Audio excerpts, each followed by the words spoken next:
जी हां, उपचुनाव में बडगाम सीट से बीजेपी के उम्मीदवार हैं मोहसिन और इस दौरान नेता प्रतिपक्ष सुनील शर्मा समेत कई बीजेपी के नेता इस दौरान वहां पर मौजूद नजर आ रहे हैं। और आपको जानकारी दे दें कि रिटर्निंग ऑफिसर के कार्यालय में नामांकन कर रहे हैं। तो नामांकन करने के लिए पहुंच चुके हैं आगा सैयद मोहसिन अली। उपचुनाव में बडगाम सीट से भारतीय जनता पार्टी के उम्मीदवार हैं और ये देखिए तस्वीर हम आप तक पहुंचा रहे हैं जहां पर बडगाम सीट से भारतीय जनता पार्टी के उम्मीदवार हैं और नामांकन करने के लिए पहुंच चुके हैं। ये जब नामांकन के लिए जा रहे थे उस वक्त की तस्वीर है जहां पर शक्ति प्रदर्शन भी किया गया और तमाम नेताओं का साथ रहा। नेता प्रतिपक्ष सुनील शर्मा भी इस दौरान मौजूद नजर आए। आपको जानकारी दे दें कि उपचुनाव को लेकर भारतीय जनता पार्टी ने अपने दोनों सीटों से उम्मीदवार की घोषणा कर दी है, जहां पर नगरोटा सीट से देवयानी राणा जो देवेंद्र सिंह राणा की पुत्री हैं, तो देवेंद्र सिंह राणा के निधन के बाद उनकी पुत्री पर भारतीय जनता पार्टी ने ये दांव खेला है और नगरोटा सीट से देवयानी राणा को चुनावी मैदान में भारतीय जनता पार्टी ने उतारा है। तो वहीं बडगाम सीट से आगा सैयद मोहसिन अली उपचुनाव में और इस दौरान भारतीय जनता पार्टी के उम्मीदवार हैं। बडगाम सीट से मोहसिन नामांकन के लिए पहुंचे हैं। सुनील शर्मा के साथ साथ पार्टी के तमाम वरिष्ठ नेता मौजूद हैं। मेरे साथ leader of opposition Sunil Sharma ji है। जिससे से आपको मालूम है बीजेपी पहली मर्तबा बडगाम में हिस्सा ले रही है, बडगाम असेंबली इलेक्शन में हिस्सा ले रही है। सर, पहला रिएक्शन जानना चाहेंगे। देखिए, भारतीय जनता पार्टी ने इस बाई इलेक्शन में अपने एक सीनियर लीडर आगा मोहसिन साहब को सबकी सहमति से कैंडिडेट बनाया और आज हम नॉमिनेशन फाइल करने जा रहे हैं। जिस प्रकार से जम्मू कश्मीर में पिछले 1 साल से सरकार चल रही है और वो हर मोर्चे पे विफल रही है, नाकामयाब रही है, झूठे वादे उनके बेनकाब हो रहे हैं जम्मू कश्मीर की जनता के सामने। खुद उमर अब्दुल्ला साहब के बयान आप 1 साल पहले देखिए कि स्मार्ट मीटर एनसी सरकार आने के बाद नहीं लगेंगे और वहीं पे उमर अब्दुल्ला साहब परसों प्रेस कॉन्फ्रेंस में कहते हैं कि उनकी आंटी के घर में मीटर लगा है तो बाकियों को क्या दिक्कत है। अब उनकी आंटी एक अमीर घर से ताल्लुक रखती है, उन्हें एक गरीब की गरीबी का एहसास नहीं है।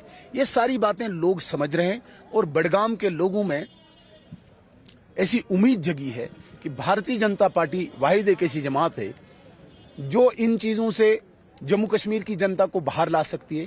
भारतीय जनता पार्टी जो कहती है वो करती है, इसलिए ये एक आगाज है जम्मू कश्मीर में एक नई सियासत का, जिसमें भारतीय जनता पार्टी ने आज पहल की है। आप आगाज बोल रहे हैं बडगाम की। अगर हम बात करेंगे, नेशनल कॉन्फ्रेंस का स्ट्रांग बेल्ट है, अभी तक कोई भी इलेक्शन नेशनल कॉन्फ्रेंस।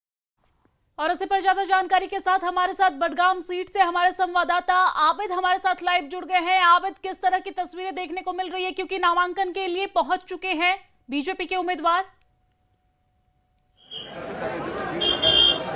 अब दिव्या, हम कोई बात नहीं करेंगे, लेकिन ये तस्वीरें ओयूब से आपको कोशिश करूंगा ये ओयूब के जरिए ये तस्वीरें आप तक पहुंचाई जाए, क्योंकि यहाँ पर बीजेपी के साथ साथ अपनी पार्टी के भी जो सपोर्टर्स हैं वो भी यहाँ पर पहुंचे, क्योंकि अपनी पार्टी के भी जो उम्मीदवार है उन्हें ये बीजेपी के सपोर्टर हैं। आप मुझे बताइए, फॉर्म फाइल नॉमिनेशन हुआ है बीजेपी पहली मरतबा, तो किस तरह की फीलिंग से क्या? बस इंशाल्लाह हमारी कामयाबी होगी, इंशाल्लाह एनसी को हम शिकस्त देंगे। एनसी वालों का जो यहाँ का एमपी है वो भी नहीं उनको पूछ रहा। आज लोगों को माइंड चेंज करना होगा, बीजेपी को वोट डालना चाहे। बिल्कुल। तो दिव्या, ये तस्वीरें देखिए आप, क्योंकि लगातार हम दिखा रहे हैं अपने जो हमारे व्यूअर्स हैं, क्योंकि ये तस्वीरें काफी यहाँ पर जोश भरी है, पुरजोश ये तस्वीरें हैं यहाँ पर, क्योंकि अपनी पार्टी का भी कैंडिडेट है, उनसे भी हम कोशिश करेंगे बात करने की, क्योंकि यहाँ पर पर्चे नामजदगी का जो सिलसिला है वो उसकी आज आखिरी तारीख है। यहाँ पर आप देखिए जोश, और ये एक्सपेक्टेड है क्योंकि कुछ देर बाद एनसी का जो कैंडिडेट है वो भी यहाँ पर अपना नॉमिनेशन फाइल करने आएंगे।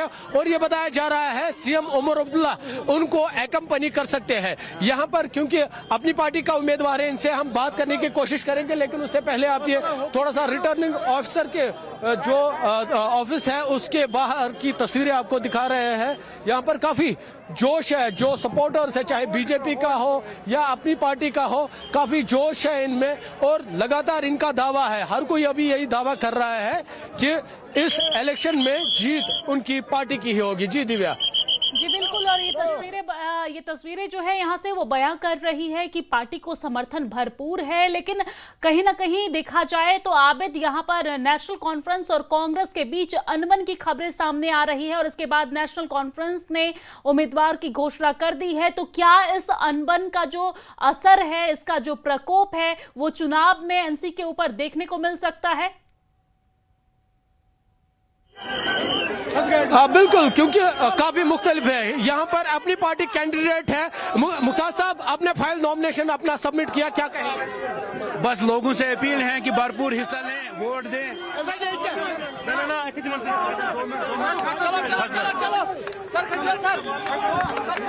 पर क्योंकि काफी पुरजोश माहौल है और यहाँ पर कोशिशें हो रही है, जो कैंडिडेट्स है वो यहाँ पर खवातीन भी है, इनसे भी हम बात करने की कोशिश करेंगे। तो मैं पानु नाव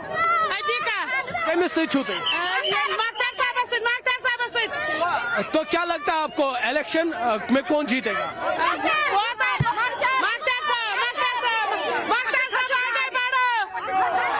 दिव्या, क्योंकि यहाँ पर काफी जोश है, क्योंकि बड़गाम सीट यहाँ पर, क्योंकि ये जो जंग है, क्योंकि नेशनल कॉन्फ्रेंस का ये स्ट्रॉन्ग बेल्ट है, ऐसे में इस मर्तबा बीजेपी ने पहली मर्तबा अपना जो कैंडिडेट है यहाँ पर फील्ड किया है। यहाँ पर पीडीपी का एक स्ट्रॉन्ग होल्ड है, उनका उम्मीदवार यहाँ पर मैदान में है। लेकिन इसी बीच एक ये भी जानकारी है कि उनके सांसद, पार्टी के जो सांसद है नेशनल कॉन्फ्रेंस के, वो खुद अपने पार्टी से नाराज नजर आ रहे हैं। उनके गठबंधन में भी खटपट देखने को मिल रही है और अंतिम समय में यहाँ पर नेशनल कॉन्फ्रेंस उम्मीदवार उतार रही है। और एक बात और है, वो गौर करने वाली बात यह है कि नेशनल कॉन्फ्रेंस के जो आला कमान है, जो उमर अब्दुल्ला हैं, उन्होंने विधानसभा चुनाव में इस सीट से अपने आप को उम्मीदवार घोषित किया था और इस दौरान उन्होंने चुनाव भी लड़ा और उन्होंने वादा किया था कि उन्हें अगर जनता का भरपूर समर्थन मिलता है तो वो इस सीट पर कायम रहेंगे, वो इसी सीट से रहेंगे। लेकिन इसके बाद उन्होंने अपने वादे को तोड़ दिया और वो गांधरबल सीट से कंटिन्यू कर गए और इस सीट को उन्होंने खाली छोड़ दिया। तो क्या इसको लेकर जनता में नाराजगी भी देखने को मिल रही है? क्या मायूसी देखने को मिल रही है यहाँ की जनता में? हाँ बिल्कुल, कुछ हद तक जो यहाँ के लोग हैं उनमें कहीं ना कहीं नाराजगी है, क्योंकि जब सीएम उमर अब्दुल्ला इलेक्शन में प्रचार कर रहे थे तो वादा यही किया जा रहा था, जहां से वो ज्यादा वोटों से जीत दर्ज करेंगे उस सीट पर वो बरकरार रहेंगे। लेकिन उसके बाद उन्होंने अपना जो वादा है वो पूरा नहीं किया और कहीं ना कहीं बड़गाम के लोगों में नाराजगी पाई जा रही है। लेकिन ये इलेक्शन, ये देखने वाली बात होगी, क्या नेशनल कॉन्फ्रेंस जो उनके सपोर्टर्स है उनकी नाराजगी खत्म करने में कामयाब होती है या नहीं। क्योंकि यहाँ पर ये तस्वीरें हैं, क्योंकि अभी नेशनल कॉन्फ्रेंस का जो कैंडिडेट है वो नॉमिनेशन फाइल करने नहीं पहुंचे हैं, लेकिन अपनी पार्टी और बीजेपी का जो कैंडिडेट है उन्होंने अपना जो पर्चे नामजदगी है वो दाखिल किया है। और यहाँ पर आप देखिए किस तरह की भीड़ है, किस तरह से यहाँ पर जो सपोर्टर्स है अपने अपने कैंडिडेट को ये सपोर्ट करने यहाँ पर पहुंचे हैं।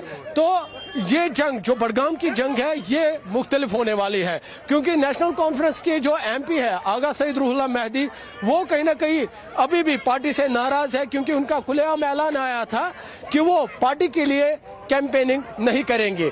तो ये भी देखने वाली बात होगी, ये भी खास रहेगा कि क्या नेशनल कॉन्फ्रेंस एमपी श्रीनगर आगा सईद रूहुल्लाह मेहदी को मनाने में कामयाब रहती है या नहीं। जी दिव्या, कि अपने सांसद को नेशनल कॉन्फ्रेंस मनाती है या नहीं। लेकिन इसी बीच एक और खास तस्वीर आपके पीछे दिख रही है, मैं चाहूंगी कि जरा वो तस्वीरें हमारे दर्शकों को दिखाएं, जहां पर महिला भी शक्ति प्रदर्शन में शामिल है और यहाँ पर जमकर वो प्रचार प्रसार कर रही है। साथ ही साथ यहाँ पर उनके अंदर काफी जोश देखने को मिल रहा है। बात कीजिए, अगर संभव हो पाए तो उनसे बात कीजिए और पूछिए कि किसको सपोर्ट करने के लिए यहाँ पर आई हैं। हाँ बिल्कुल, ये तस्वीरें दिखा रहे हैं ओयूब, ये तस्वीरें आपको दिखाएंगे। ये तस्वीरें खास है क्योंकि यहाँ पर दावा किया जा रहा है जो कैंडिडेट्स यहाँ पर पहुंच रहे हैं, उनका यही दावा है कि जीत वही दर्ज करेंगे। और ये जो उत्साह आप देख रहे हैं, चाहे खवातीन हो या मर्द हो, इनमें आप देखिए जोश किस कदर है। हम कोशिश करेंगे जो अपनी पार्टी का कैंडिडेट है उससे बात करने की। विजय उयूब से गुजारिश करूंगा कि वो साथ चले।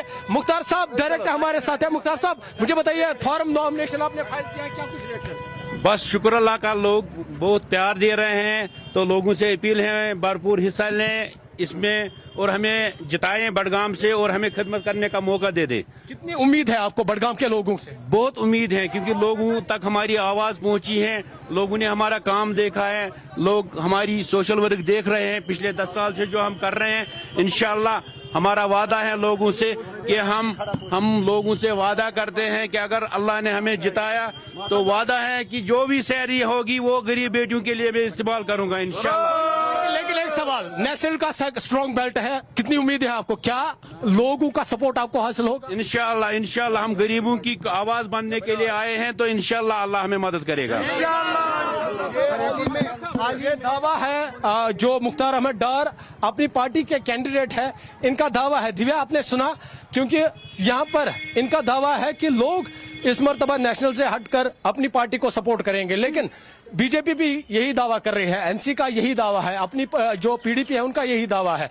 लेकिन देखने वाली बात होगी आखिरकार किस तरह से लोग किस पार्टी को सपोर्ट करेंगे। दावा किया जा रहा है कि वो इस सीट से अपनी जीत हासिल करेंगे, लेकिन कहा जाए तो ये नेशनल कॉन्फ्रेंस की मजबूत सीट है, नेशनल कॉन्फ्रेंस की यहाँ पर पकड़ अच्छी है। लेकिन जिस तरीके से उमर अब्दुल्ला सरकार ने वादा खिलाफी किया था विधानसभा चुनाव में, और इसके बाद उनके सांसद खुद नाराज नजर आ रहे हैं, दूसरी तरफ महागठबंधन में खटपट की खबरें सामने आ रही है, इन सब के बीच देखना होगा कि चुनाव का परिणाम क्या आता है। बहुत शुक्रिया तमाम जानकारी साझा करने के लिए। हमारे